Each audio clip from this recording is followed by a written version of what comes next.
Bonjour et bienvenue dans mon antre pour un épisode de Cuisine Sauvage. Aujourd'hui, nous allons préparer du pesto et du guacamole à l'ail des ours. Tu peux aussi rajouter de l'ortie si tu en trouves et le mixer à l'ail des ours. Comme on dit, tant que c'est comestible, tout est possible. Vraiment? On dit ça? Bon, de toute façon, je crois que je suis arrivé. Il y a plein d'ail des ours. Allium ursinum est de la famille des Amarididaceae, comme toutes les autres espèces d'ail, mais on y retrouve aussi les narcisses, le perce-neige ou encore les amaryllis. L'ail des ours vit en colonie et forme des tapis denses qui recouvrent tout le sous-bois.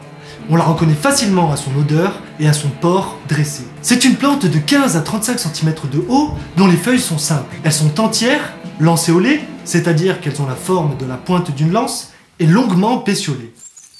Longuement pétiolées. Le meilleur critère de reconnaissance reste les fleurs blanches qui se regroupent pour former une ombelle. Elles ont 6 pièces qui ressemblent à des pétales, mais qu'on nommera tépales pour les différencier. Oui, sauf que là, elles sont pas encore en fleurs. Il peut y avoir des risques de confusion, non? En plus, je vais pas m'amuser à sentir chacune des feuilles que je récolte pour être sûr que c'est bien de l'ail des ours quand même. Oui, tu as raison, d'autant plus que tes récepteurs olfactifs vont vite saturer et tu ne sentiras plus rien.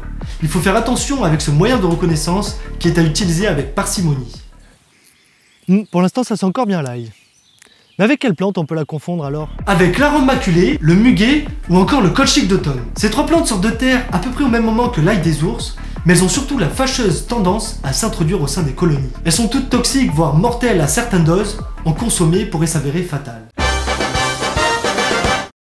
Ici, c'est surtout de l'arôme maculé qu'on retrouve au milieu de l'ail. Contrairement aux autres plantes, ces feuilles ne sont pas lancéolées, on les qualifie de astées, c'est-à-dire qu'elle a la forme d'une hallebarde, ou encore de sagittées, comme les feuilles de sagittaire. Il faut particulièrement se méfier des jeunes feuilles d'arôme maculé, dont la couleur est exactement la même que celle des feuilles de l'ail des ours. On le sait bien, l'ail des ours, ça fait des bulbes. Le muguet, lui, se propage grâce à un rhizome. Et un rhizome, c'est une... Attends, je sais! Un rhizome, c'est une tige souterraine à croissance horizontale. C'est ça, une tige, donc ce n'est pas une racine, et elle pousse sous terre. Bon, ça c'était pour le muguet. Les bulbes de l'ail des ours ne sont pas comestibles et il ne faut pas les récolter pour qu'elles puissent se propager.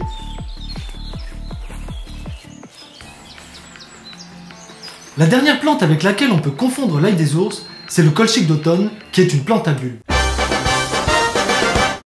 Les feuilles des deux espèces se ressemblent, mais le colchique d'automne, comme son nom l'indique, ne fleurira qu'à l'automne prochain. Pour éviter de s'empoisonner en ramassant les mauvaises plantes, il suffit d'adopter de bons réflexes de cueillette. La règle primordiale, c'est de ne jamais cueillir par brassée. On cueille toujours les feuilles à maturité, une par une et au ras du sol. C'est le meilleur moyen pour éviter d'embarquer des indésirables. Voilà, on fait comme ceci, une par une, au ras du sol.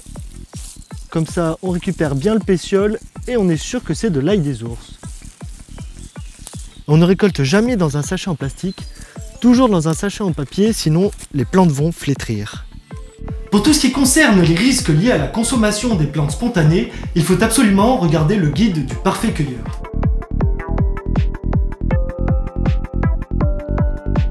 Les feuilles apparaissent entre février et mars pour profiter du maximum de lumière avant que l'ombre ne règne dans le sous-bois. Les boutons floraux apparaîtront dès le mois d'avril, les fleurs entre avril et juin. Mais c'est avant la floraison que les feuilles sont les plus tendres et sucrées. On peut les manger crues, assaisonner nos salades, ou même se préparer un petit sandwich.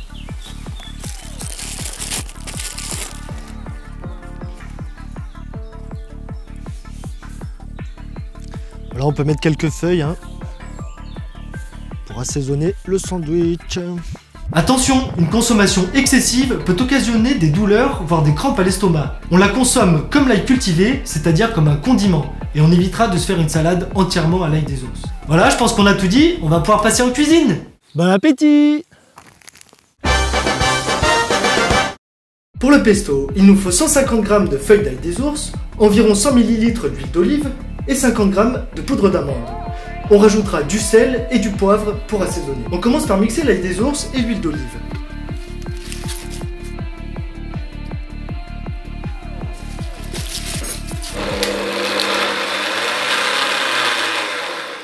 Et une fois que c'est mixé, on assaisonne.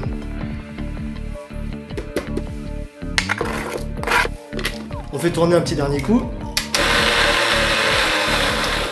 Quand c'est prêt, on peut rajouter un peu d'huile d'olive si on a besoin. Sinon, on n'a plus qu'à mettre en pot et c'est bon. Frais, le pesto se conserve environ une semaine au frigo, mais on peut aussi le congeler pendant un peu plus d'un an. L'intérêt d'en faire en assez grande quantité, c'est qu'on peut l'utiliser comme recette de base pour faire des pizzas ou des tartelettes au pesto par exemple.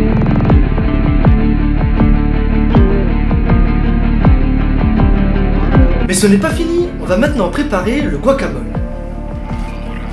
Alors, tout d'abord, on mixe l'ail des ours.